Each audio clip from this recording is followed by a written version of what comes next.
yang kacau. Rupanya ada. Tu nampak tu. Besarnya. Lintah.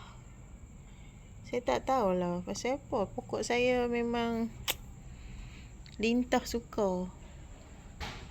Dia suka makan daun. Nak kena ambil ni. Ambil dia. Ni.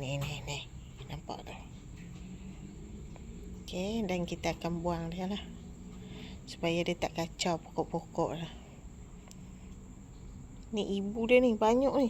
Ni kat sini pun ada tu. Tu. Depa lah suka makan daun-daun ni. Selalunya saya tak pernah cek.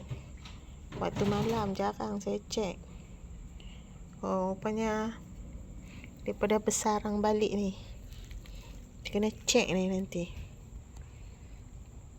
Malam ni dapat tangkap 2 ekor. Jom kita buang.